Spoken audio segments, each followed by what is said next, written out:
महाराष्ट्र और झारखंड चुनाव की तारीखों का ऐलान होते ही राजनीतिक गलियारों की सरगर्मी अपने उच्च तापमान पर पहुंच गई। हरियाणा में कांग्रेस की हार के बाद, जम्मू कश्मीर में नेशनल कॉन्फ्रेंस पार्टी की सरकार बनने के बाद कांग्रेस का राजनीतिक ऑरा काफी कमजोर हो गया है। वहीं बीजेपी हरियाणा की जीत के बाद से अपनी राजनीतिक पकड़ बनाते हुए तो दिख ही रही थी, लेकिन पेंच महाराष्ट्र के महायुति गठबंधन में जाकर फंस गया। महाराष्ट्र चुनाव से पहले राजनीति में किस तरह के साम दाम दंड भेद का बेहतरीन उदाहरण देखने को मिल रहा है, आइए आपको आगे इस वीडियो में विस्तार से बताते हैं। चुनाव टक्कर का होने वाला है, लेकिन इस टक्कर में क्या राजनीतिक पार्टियां अपने अंदरूनी कलह में उलझकर अपना पेंच खुद ही फंसा लेंगी? देखना दिलचस्प होगा। वीडियो शुरू हो उससे पहले मैं आपसे दरख्वास्त करूंगी कि वीडियो को पूरा जरूर देखिएगा। नमस्कार, आप देख रहे हैं न्यूज स्कूप में आपके साथ गेटी भाव्या। महाराष्ट्र में आचार संहिता लागू हो चुकी है। वहीं महाराष्ट्र विधानसभा की 288 सीटों के लिए एक ही दिन में मतदान होना है। 22 अक्टूबर से नामांकन शुरू होनी है, जबकि 29 अक्टूबर को नामांकन की आखिरी तिथि है। 20 नवंबर को मतदान होने हैं, वहीं 23 नवंबर को वोटों की गिनती होगी। चुनाव आयोग द्वारा इस कथित तिथियों की घोषणा के बाद महाराष्ट्र विधानसभा में भाग लेने वाले सभी राजनीतिक पार्टियों में हलचल तेज हो गई। महाराष्ट्र के दो प्रमुख स्थानीय पार्टियां विभाजित होकर अलग अलग राष्ट्रीय पार्टियों के समूह से जा मिली है। एक का नाम दिया गया महायुति, जो बीजेपी के प्रधान में एकनाथ शिंदे की शिवसेना गुट और अजीत पवार के एनसीपी गुट के समर्थन से चल रही है। वहीं दूसरा कांग्रेस के प्रधान में महाविकास आघाड़ी गठबंधन बनाया गया, जो कि उद्धव ठाकरे की शिवसेना गुट और शरद पवार के एनसीपी गुट के समर्थन से चल रहा है। खैर, ये तो बात रही महाराष्ट्र के आगामी चुनाव और पार्टियों की। अब लौटते हैं खबर पर। लोकसभा चुनाव में महाविकास आघाड़ी ने 48 में से 30 सीटें जीतकर महायुति को एक गहरा झटका दिया था, जिसके बाद एमवीए काफी कॉन्फिडेंस में आ गई थी। लेकिन फिर हरियाणा विधानसभा चुनाव के नतीजों ने कांग्रेस के सारे कॉन्फिडेंस को नीचे गिरा दिया, जिसके बाद कांग्रेस ने इंडिया गठबंधन की पार्टियां कांग्रेस के विरोध में खड़ी हो गई। शिवसेना यूबीटी की प्रियंका चतुर्वेदी ने हरियाणा चुनाव के बाद क्या कहा था, पहले आप उसे सुनिए। कि इतनी एंटी इनकम्बेंसी के बावजूद भी भारतीय जनता पार्टी अगर सरकार बना रही है, तो मैं सबसे पहले भारतीय जनता पार्टी को बधाई देना चाहूंगी कि उन्होंने ये कैंपेन अच्छे से लड़ा, जनता का विश्वास जीता हरियाणा में। डिस्पाइट एंगर वोट भी उन्हीं को गए, यानी विश्वास बनाए रखा कि बीजेपी में विश्वास बनाए रखा है। और कहीं ना कहीं कांग्रेस पार्टी को भी अपनी रणनीति देखनी पड़ेगी कि जैसे डायरेक्ट फाइट होती है बीजेपी के साथ, कांग्रेस कहीं ना कहीं कमजोर पड़ जाती है।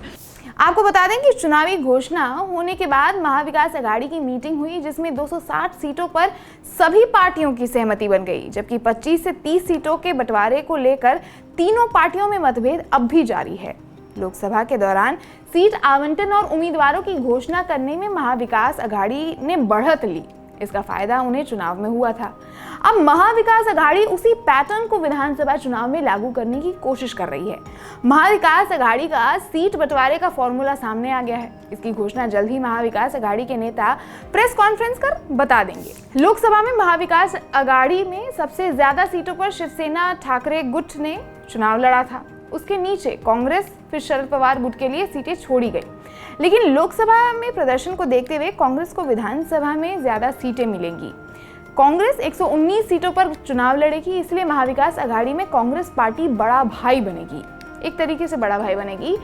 फिर उद्धव ठाकरे की शिवसेना 46 सीटों पर चुनाव लड़ेगी, जबकि शरद पवार की एनसीपी 75 सीटों पर चुनाव लड़ेगी। 7 सीटें छोटी मोटी पार्टियों के लिए छोड़ दी गई है। इसमें से शेकाप को 3 और समाजवादी पार्टी को 2 और सीपीआई को 2 सीटें दी जाएगी। वहीं मुंबई में 23 सीटों पर ठाकरे के लिए जो है सीट बंटवारा हुआ है। 8 सीटें कांग्रेस के लिए है, 1 सीट समाजवादी पार्टी के लिए छोड़ दी गई है। इस पर सहमति बन गई है, लेकिन मुंबई की 4 सीटों पर तीनों प्रमुख पार्टियों के बीच खींचतान अब भी जारी है, जबकि उद्धव ठाकरे की शिवसेना मुंबई और पूर्वी विदर्भ की कुछ सीटें छोड़ने को तैयार नहीं है, जिसके कारण कांग्रेस और एमवीए समर्थक पार्टियों में खींचतान जारी है। अगले महीने होने वाले विधानसभा चुनाव को लेकर एमवीए में कुछ सीटों को लेकर सहमति नहीं बन पा रही है। मुंबई की 2 सीटों को लेकर भी शिवसेना और कांग्रेस आमने सामने तो है ही, वहीं शिवसेना का दावा है कि कांग्रेस जीतने वाली सीटें चाहती है।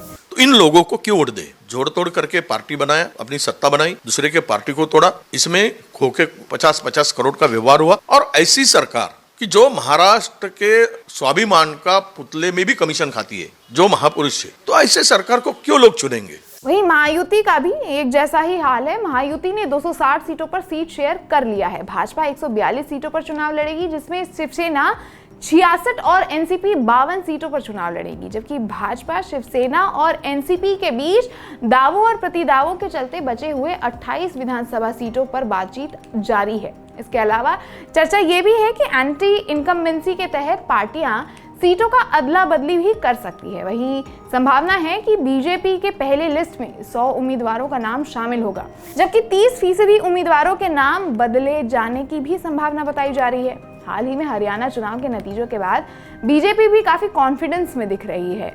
महाराष्ट्र में 9.63 करोड़ मतदाता हैं, जिनमें से 1.85 युवा वोटर हैं। राज्य में 1,18,600 पोलिंग बूथ होंगे। एक पार्टी या गठबंधन के पास 145 विधायक होने जरूरी होते हैं। वहीं आपको बता दें कि 2019 में बीजेपी और शिवसेना गठबंधन ने 161 सीटों पर जीत हासिल की थी। कांग्रेस और एनसीपी गठबंधन को 106 सीटें मिली थी, बीजेपी को 105 और शिवसेना 56 सीटें उनको मिली थी।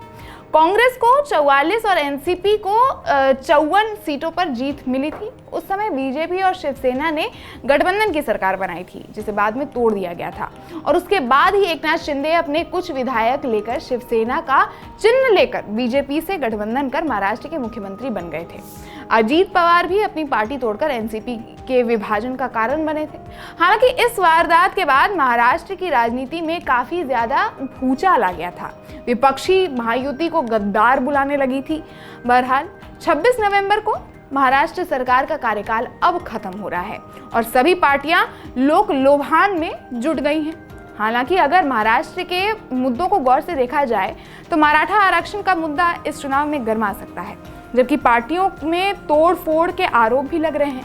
इसके साथ ही जनता के लिए लोक लुभान योजनाएं जैसे लड़की बहन योजना भी मेन मुद्दा बना हुआ है।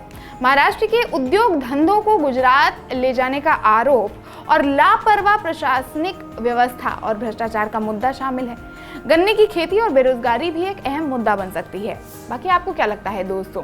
अपने विचार आप हमें इस मुद्दे पर कमेंट बॉक्स में जरूर साझा करें।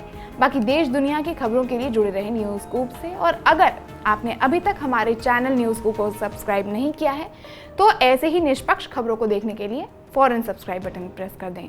नमस्कार।